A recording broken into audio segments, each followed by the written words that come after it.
Bonjour, c'est Damien. Je suis très content de vous retrouver pour un nouvel audio.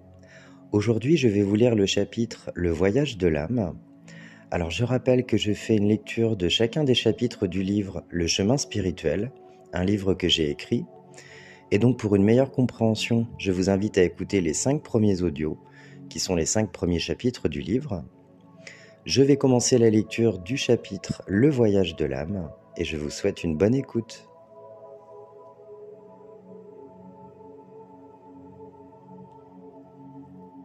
Notre âme est reliée avec le tout, ainsi qu'avec toutes les autres âmes. Son but en venant sur Terre est de faire l'expérience de qui elle est, dans le monde de la matière.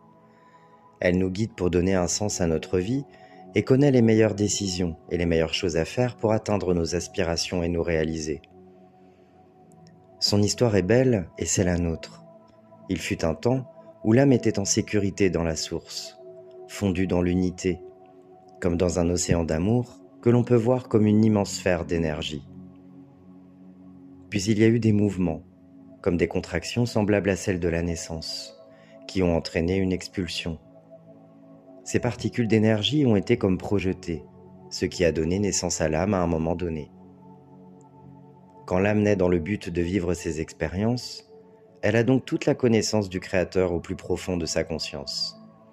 Elle plane encore dans un océan énergétique et sa nourriture est pleinement spirituelle. Elle baigne dans ce qu'on pourrait appeler le néant, un espace qui existe dans une autre forme de densité. Cette densité est tellement subtile qu'aucune forme de pensée ne peut l'atteindre. Elle est restée ainsi, doucement bercée par une silencieuse vibration, semblable à un sentiment d'infinie légèreté.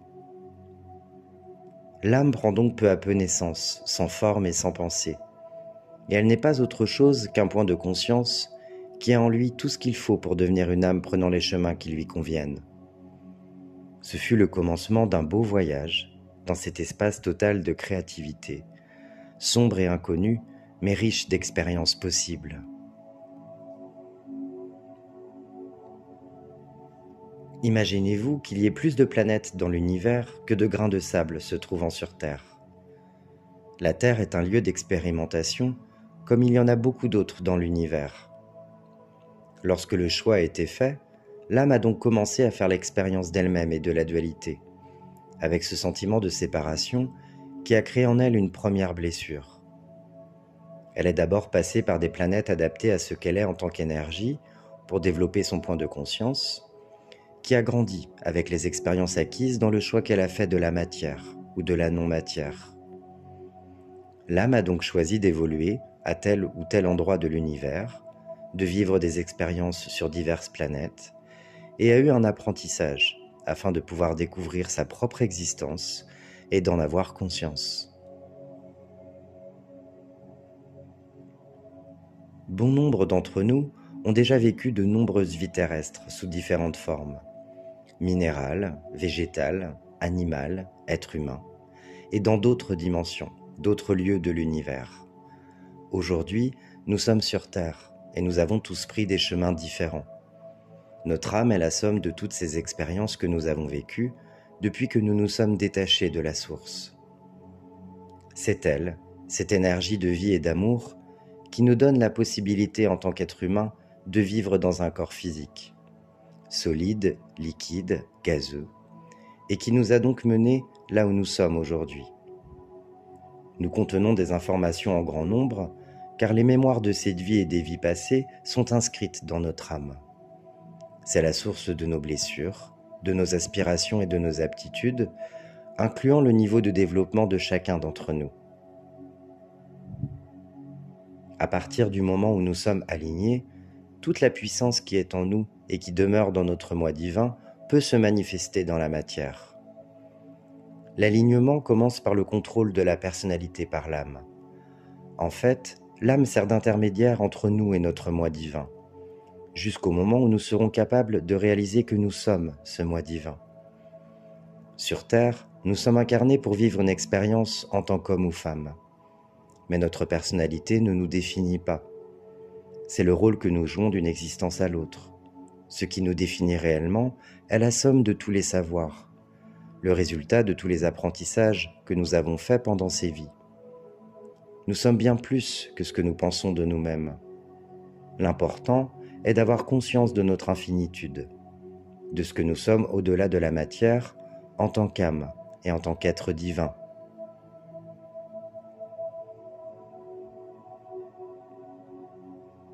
Essayez de percevoir votre beauté en tant qu'être humain et reconnaissez qu'au-delà de l'humain, vous êtes votre âme, que chaque fois que vous aimez, que vous êtes dans la joie, que vous vous sentez libre et heureux, c'est la lumière de votre âme qui s'exprime. Comprenez bien qu'il n'y a pas de séparation entre l'humain que vous êtes et votre âme.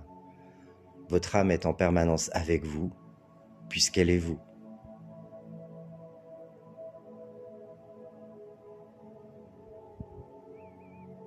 Lorsque l'on avance en allant au-delà de notre personnalité, alignée avec notre âme, notre vie prend alors tout son sens. C'est pourquoi il faut prendre réellement conscience de notre pouvoir créateur. Le but de notre voyage sur Terre est de parvenir à percer les mystères des choses de la vie. C'est un apprentissage afin de guérir de nos blessures, de raviver certaines mémoires pour révéler nos aspirations et tout notre potentiel. L'inconscience se transforme alors en conscience, jusqu'à ce que notre nature divine soit retrouvée. Tout comme l'humanité, la Terre est engagée dans une expérience d'apprentissage. Et tout comme nous, sa conscience évolue, et son voyage a commencé par une certaine forme d'ignorance. Au fil de nos expériences, l'illusion de la séparation se révèle, et l'âme voit qu'elle n'a jamais été séparée du tout. Le trésor doit être retrouvé. Il n'est pas perdu. Seule l'illusion voile notre regard. Tout le monde a des responsabilités, et pourtant, il en existe une seule, comme une seule et unique mission de vie, celle de notre âme, celle de reconnaître notre lumière pour l'incarner dans la matière. Nous sommes des êtres spirituels vivant une expérience humaine, pour expérimenter l'amour sous toutes ses formes, pour aller au-delà du voile de l'illusion et retrouver notre authenticité, pour ouvrir cette porte qui mène à notre être véritable. Cette responsabilité, qui est celle d'une vie spirituelle réussie, est d'être en premier lieu en contact avec notre être intérieur et nos ressentis, peu importe si les autres le voient ou non. Le plus important est cette connexion que nous avons avec nous et juste nous, la plus belle relation d'amour qui soit. Cet amour se trouve uniquement dans notre cœur, par et pour nous-mêmes. Nous ne sommes pas venus sur Terre pour faire plaisir aux autres, ni pour rentrer dans un moule. Notre chemin n'est pas de suivre les autres. Nous ne pouvons vivre que selon nos propres codes et sur le seul chemin tracé, le nôtre.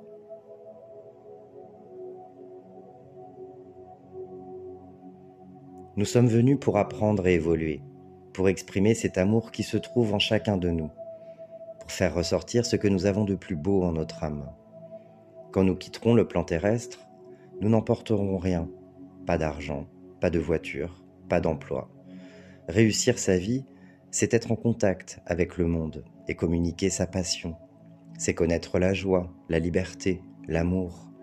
Ce n'est pas d'avoir une grande maison, une belle voiture, un salaire qui augmente au fil des ans, de passer des vacances au ski ou à la mer. Ce ne sont que des visions liées à des croyances bien ancrées dans cette société. Une vie matérielle réussie est le fait d'avoir tout ce dont nous avons besoin. Et souvenez-vous qu'il y a souvent une différence entre ce dont nous avons envie et ce dont nous avons besoin.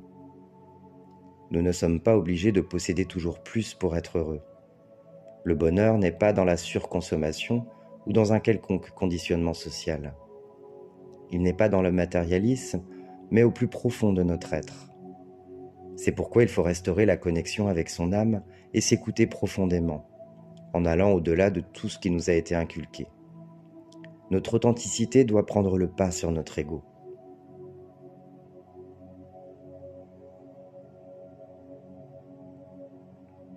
Une vie sentimentale réussie n'est pas forcément une relation qui dure de nombreuses années. Peu importe la durée, ce qui compte, c'est tout ce qui vous permet de vous dépasser, tout ce que vous expérimentez dans l'amour et ce que vous vivez dans l'instant présent. Ne voyez pas une séparation comme un échec, car votre investissement dans celle-ci n'a pas été du temps perdu. Vous avez appris dans l'expérience, et ce qui compte est tout ce qui peut vous permettre de vous rapprocher de vous profondément. Donc n'oubliez pas que la bonne personne qui se trouve dans votre vie, c'est vous. Là aussi, au sujet de l'amour, il y a beaucoup de croyances qui nous font croire que le bonheur se trouve à deux. Tu as quelqu'un dans ta vie, donc tu as trouvé l'amour, ce qui sous-entend que tu ne l'as pas trouvé si tu es seul. C'est une notion purement humaine. Ce n'est pas grave si vous êtes encore célibataire à 33 ans et si on vous fait comprendre qu'il serait bien que vous rencontriez quelqu'un. Vivez votre vie comme vous l'entendez en fonction de vos envies, sans vous soucier de ce que les autres pensent de vous. Notre âme a besoin d'expérimenter, et le processus d'expérience est différent pour chacun d'entre nous. L'amour se trouve d'abord en soi, c'est le point essentiel à retenir. Nous n'avons pas besoin d'être en couple pour être heureux. Quand nous avons recomposé, réunifié toutes les parties de notre être, nous vivons alors d'innombrables histoires d'amour, les plus belles qui soient. La magie est en nous et partout autour de nous.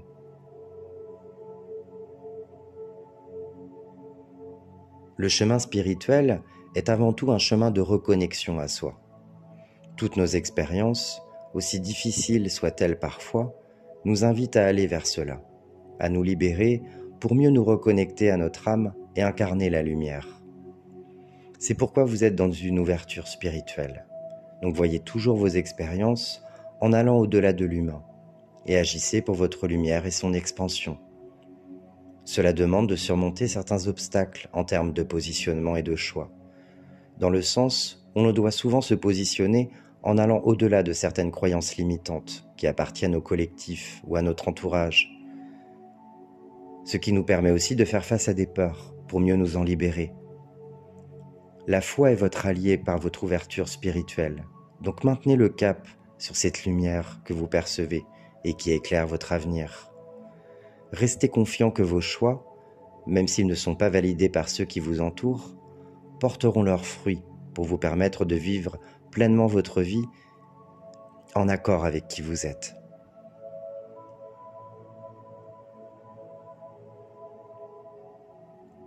Le but de votre existence ne vous définit pas. Vous êtes défini par l'amour. L'amour est la seule part de vous qui est réelle. C'est votre lumière. Qu'il vous faille créer l'abondance pour vivre ne signifie pas que cela définit le but de votre existence. Votre dessein est de vous souvenir que vous êtes une essence d'amour. Si vous pouvez régler chaque pensée et chaque action sur l'amour, vous vivez alors ce dessein. Rien n'est plus important que cela. Vous réussissez votre vie car vous expérimentez en fonction de ce qui vous semble juste. Vous réussissez votre vie car vous êtes et vous respirez, libre de tout conditionnement. Notre chemin est d'avancer vers le meilleur, au plus proche de ce que nous sommes en notre essence, pour partir libre et serein de notre parcours sur Terre. Lors de notre départ, la seule chose qui nous suive est notre conscience. Cet état qui nous ramène à l'amour véritable, avec cette connaissance et cette compréhension, suite aux défis définis par notre âme que nous avons pu relever au cours de notre passage dans la matière.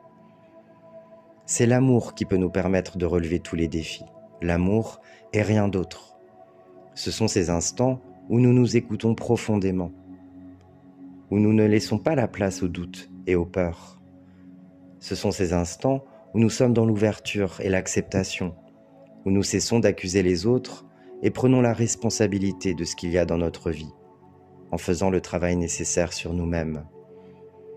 Rapprochez-vous de votre lumière et incarnez-la à chaque instant dans tout ce que vous voulez créer.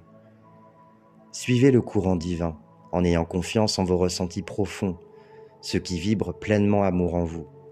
Osez sortir des codes imposés, des croyances qui sont ancrées dans cette société, qui peuvent s'immiscer en vous et vous empêcher de vous réaliser. N'écoutez pas tout ce que l'on vous dit qui pourrait vous limiter. Recentrez-vous et reprenez le pouvoir sur votre vie. Revenez toujours vers l'intérieur en puisant dans vos forces et dans cet amour qui vous anime pour poser vos actes dans la matière. En vérité, nous sommes dans ce monde, mais nous ne sommes pas de ce monde. Nous sommes et nous serons toujours une part du tout divin. La vie est un apprentissage, mais avant tout, la plus belle expérience à vivre pour nous rappeler qui nous sommes, c'est-à-dire retrouver la lumière en notre âme. C'est cet amour et cette sécurité que nous avons gardés en nous, et c'est là l'essence même de notre voyage. Le temps passe et toutes les plus belles pensées du monde ne nous empêcheront pas de vieillir.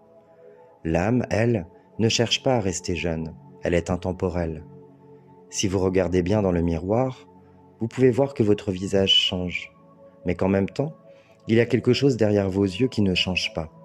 C'est ce que vous êtes vraiment. Quand on regarde avec ces yeux-là, on regarde bien plus loin que ce que nos yeux humains peuvent voir et connaître. C'est la dimension d'éternité qui se trouve en chacun de nous, la clé qui nous éveille à l'univers et à l'essentiel en nous. Mes yeux sont ouverts, je me sens petit face à l'immensité de l'univers.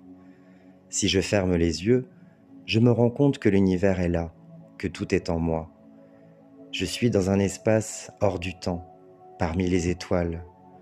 Je me sens infiniment petit et infiniment grand, très léger. Je ressens en même temps cette pesanteur, comme si quelque chose d'important se jouait.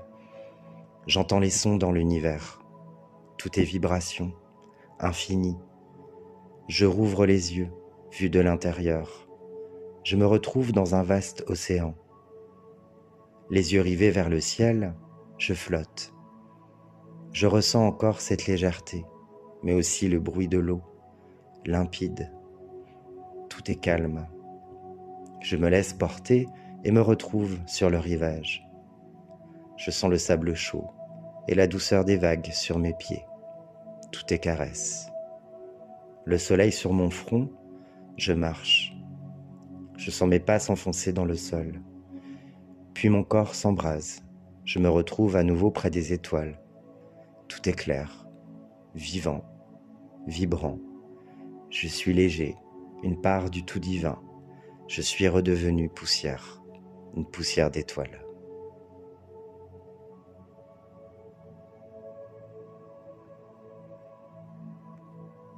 La lecture du chapitre « Le voyage de l'âme » est terminée. Je vous dis à très bientôt pour une nouvelle publication.